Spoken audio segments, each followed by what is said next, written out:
Oui, Benoît, le foot avec la division 3 qui nous proposait le match Union Namur, Dilsen, mais voilà, Dist n'est pas Dilsen, malgré que ces deux équipes naviguent en bas de classement de la division 3B. Et Dist est un bon souvenir d'il y a 15 jours. Souvenez-vous du score 6-1. C'était un match réjouissant. Alors face à Dilsen, on s'attendait à voir les Namurois continuer à cartonner. Eh bien non, parce que Dilsen n'est pas Dist ou parce que le blanc ne réussit pas au merle. Des commentaires de Georges Gilquinet. Tant il y a 15 jours tout rentrait contre Dist avec un 6-1 bien tassé, tant dans ce match contre Dilsen, les avants namurois firent preuve d'un manque de réalisme flagrant face au but. En première période, il se crée plusieurs occasions nettes, mais sans jamais réussir à conclure. À la 25e, Frédéric Jacquemart, ici bien isolé par une combinaison Van Geest-Amar, place à côté. Quelques minutes plus tard, c'est Émile Amar qui arrive trop court pour transformer en but ce ballon dévié par le gardien flandrien suite à un bel essai de Pat Van Geest. Il y a trop d'espace entre les lignes du côté namurois. On joue par à coup ou via de longs ballons inefficaces en ne réussissant que trop rarement la dernière passe. Je crois qu'on peut dire que c'est peut-être un peu le match aux occasions ratées. C'est vrai quand on voit plusieurs fois des bons centres qui n'arrivent pas ou qui n'ont pas preneur. Peut-être une fois le piqué. On a balancé des ballons devant et on n'a peut-être pas remarqué qu'ils étaient beaucoup plus grands que nos attaquants. Donc ils repoussaient tout et notre jeu était toujours pris entre les longues balles de chez nous et les contre-attaques de Dilsen. Dilsen qui au contraire a fait preuve de cette efficacité qui manquait aux Namurois. Sa première attaque à la 10e minute s'était déjà conclue par un but du redoutable Demi Jurek à la suite d'une belle et rapide combinaison avec son compère Christopher Nwozou. L'axe central namurois n'y avait vu que du feu. Dilsen bien regroupé a dès lors endormi les Namurois en conservant bien la balle et en pratiquant sur contre-attaque. Et sans le brio de Ronald Briouard à 2 reprises, l'addition aurait d'ailleurs pu être plus salée à la mi-temps que le 0-1 figurant au marquoir. À la reprise, Michel Lazaron introduit du 109 avec Farid Adjaoud et Nadir Zba pour remplacer Andy Chiasik et Émile Amar. Et tout de suite, cela semble porter ses fruits.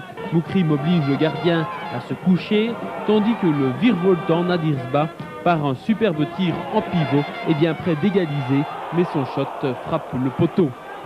Et malheureusement, le scénario de la première période se reproduit. Dilsen se montre bien plus réaliste face au but sur contre-attaque à nouveau. Nick Peters traverse toute la moitié de terrain namuroise alors que David Lambrex ne parvient pas à l'arrêter. Son tir est contré, mais Demi Jurek, toujours lui, a bien suivi et lobe subtilement Ronald Briouard. C'est donc 0-2 alors qu'il reste 35 minutes à jouer. Namur a dès lors le mérite de s'accrocher et de tenter de revenir dans le match. Et 5 minutes plus tard, c'est Patrice Van Geest qui va lui rendre l'espoir en exploitant bien un centre de David Lambrex dans une défense de Dilsen à son tour bien statique. Mais malheureusement, on l'a dit, rien ou presque ne voulait rentrer dans cette soirée des occasions ratées. Ni Noureddine Moukrim, ni surtout Frédéric Jacquemart, bien malheureux, en zone de conclusion, ne parviendront à inscrire ce petit but qui n'aurait pas été démérité. Seulement voilà, Dilsen voulait plus la victoire que les Namurois, qui sont ainsi ramenés les pieds sur terre après une belle série de 5 matchs sans défaite. Je crois que pour notre deuxième mi-temps et pour le match de certains, on aurait certainement mérité peut-être le point, mais pas plus. Un jour sans qu'on va oublier. Je ne sais pas si c'est vraiment un jour sans, mais disons qu'on était un peu moins motivé, je veux dire, que l'adversaire.